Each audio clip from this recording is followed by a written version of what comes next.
سارا اور ماریا دونوں بہت اچھی دوستیں تھیں۔ وہ دونوں ہر وقت ساتھ رہتی تھیں۔ دونوں کے گھر بھی آس پاس تھے۔ بچپن سے ایک ساتھ پلی بڑھی تھیں اور اب کالج جا پہنچی تھیں۔ کالج میں بھی ساتھ رہتی۔ کچھ دنوں میں ان کی کلاس میں ایک نئی لڑکی آئی جس کا نام سمیرا تھا۔ بظاہر عام نظر آنے والی اس لڑکی میں کچھ تو خاص بات ضرور تھی۔ اکثر وہ ماریا اور سارا کو دیکھ کر پراسرار طریقے سے مسکراتی۔ فرسٹ ٹرم کا رزلٹ آ چکا تھا اور سارا فرسٹ تھی جبکہ ماریا سیکنڈ۔ سمیرا تھرڈ نمبر پر تھی۔ سمیرا نے ان دونوں کو دیکھا تو اس کی آنکھوں میں ایک عجیب خوفناک قسم کا سرد پن تھا۔ سارا اور ماریا نے سمیرا کی وہ عجیب نظریں محسوس کی مگر ایک دوسرے سے کچھ نہ کہا۔ اگلے دن سے سمیرا جیسے ہر وقت ان کے آس پاس رہنے لگی۔ کلاس میں ان کے پیچھے بیٹھنا، بریک میں ان کے قریب آنا اور اکثر ان دونوں کو دیکھ کر آہستہ سے زیر لب کچھ پڑھنا جیسے کوئی ورد ہو۔ کچھ دن بعد سے سارا کی حالت بگڑنے لگی۔ وہ جو ہمیشہ سے پر اعتماد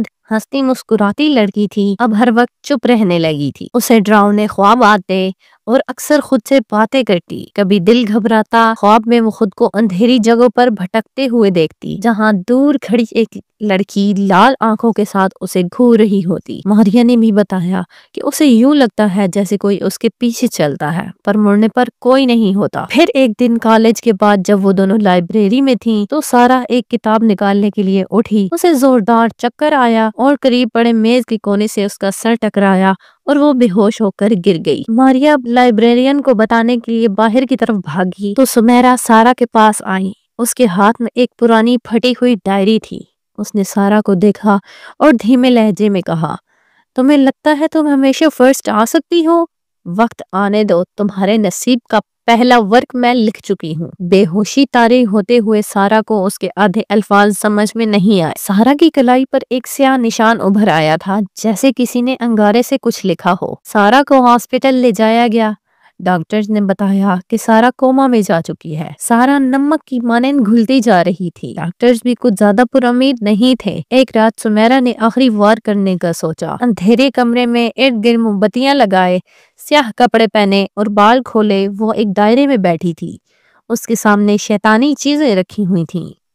تقریباً 1 گھنٹہ زیر لب کچھ بڑبڑاتی رہی اور جب وہ اٹھی تو چہرے پر ایک فاتحانہ مسکراہٹ تھی۔ اب مجھے جیتنے سے کوئی نہیں روک سکتا، یہ کہہ کر اس نے زوردار قہقہا لگایا کہ در و دیوار لرز اٹھے۔ تبھی وہاں ہاسپٹل میں سارا کی سانسیں اکھڑنے لگیں اور کچھ ہی دیر میں وہ دم توڑ گئی۔ ڈاکٹروں نے اسے ہارٹ فیلئر کہا لیکن ماریا جانتی تھی کہ یہ کالا جادو تھا۔ ماریا کا دل ٹوٹ گیا لیکن وہ خاموش نہ بیٹھی۔ اس نے سمیرا کی اصلیت جاننے کی قسم کھائی۔ تحقیقات کے دوران اسے معلوم ہوا کہ سمیرا کا تعلق ایک کالے جادو کے خاندان سے تھا۔ وہ خود بھی ایک جنات کی پرستار تھی اور ہر اس لڑکی سے حسد کرتی تھی جو اس سے بہتر ہو۔ ایک رات جب ماریا نے سمیرا کو ایک بند کمرے میں کالے جادو کا ورد کرتے پکڑا تبھی کمرہ لرز گیا۔ سمیرا کی آنکھیں سفید ہو گئیں اور وہ چلائی، سارا مر گئی، اب تمہاری باری ہے۔ مگر اسی لمحے کمرے میں خوشبو کی لہر دوڑی، روشنی سی چمکی اور سارا نمودار ہوئی۔ سفید لباس، آنکھوں میں سکون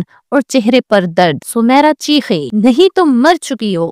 سارا نے صرف اتنا کہا، تم نے میری زندگی چھینی، اب میں تمہارا سکون چھیننے آئی ہوں۔ پھر اچانک سمیرا کی چیخیں بلند ہوئیں، دیواروں پر سیاہ ہاتھوں کے نشان ابھر آئے۔ سمیرا کی آنکھوں سے خون کا فوارہ ابل پڑا اور دیکھتے ہی دیکھتے سامنے جل رہی آگ میں سے ایک چنگاری اڑ کر سمیرا پر پڑی اور وہ وہیں جل کر راکھ ہو گئی۔ اب سارا کی روح پرسکون نظر آنے لگی تھی۔ ماریا چپکے سے وہاں سے نکل گئی۔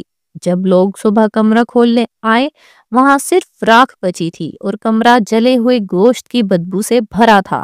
وہاں سانس لینا بھی دشوار تھا۔ جیسے ہی وہ لوگ اندر آئے قریب ہی ایک ڈائری کھلی تھی جس پر لکھا تھا، بدلہ مکمل ہوا۔